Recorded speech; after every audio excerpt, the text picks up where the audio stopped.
রাজধানী ঢাকার চারপাশের নদীপথে আবারও যাত্রী পাখি ওয়াটার বাস চালুর উদ্যোগ নিয়েছে সরকার।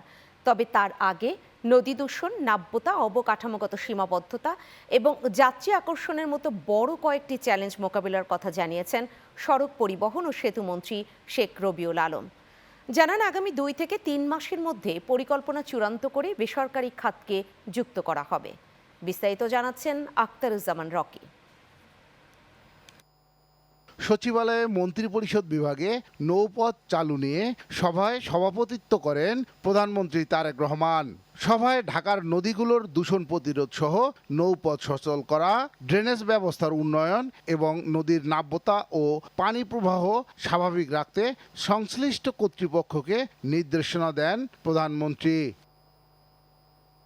বৈঠক শেষে নৌ পরিবহন মন্ত্রী শেখ রবিউল আলম জানান, ঢাকার চারপাশে চক্রাকার নৌপথে বেসরকারি উদ্যোগে আগ্রহী কোম্পানিগুলোর প্রস্তাব বিবেচনা করে নৌপথে তাদের ওয়াটার বাস পরিচালনার সুযোগ দেওয়া হবে।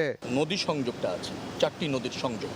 তো এই 4টি নদী ঢাকাকে পরিবেষ্টিত করা আছে।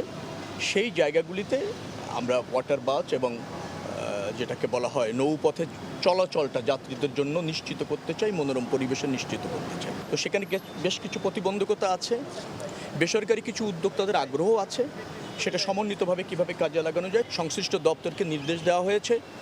তো তারা অল্প সময়ের মধ্যে একটা পরিকল্পনা করে জানাবে। রাজধানীর নৌপথ উন্নয়ন বৈঠকে উপস্থিত ছিলেন ঢাকার 2 সিটি কর্পোরেশনের প্রশাসক। জনগণকে উৎসাহিত করব, তাদেরকে আপনাদের মাধ্যমে জানাবো যে তারা কোনোভাবে যাতে নদীতে যাতে আবর্জনা না ফেলে এবং নদী যাতে দূষিত না হয়। সকলের সমন্বয়ে এই বিষয়গুলোকে একটা নদীপথে নতুন করে এখানে বোর্ডের মাধ্যমে চলাচলের জন্য জনগণকে একটা উন্মুক্ত করে দেওয়া এবং নদীটা যাতে দূষণমুক্ত থাকে সেই ব্যাপারে দ্রুত পদক্ষেপ এবং বাস্তবায়ন করার জন্য উনি নির্দেশ দিয়েছেন। Akhtaruzzaman Rocky, channel 9, Dhaka.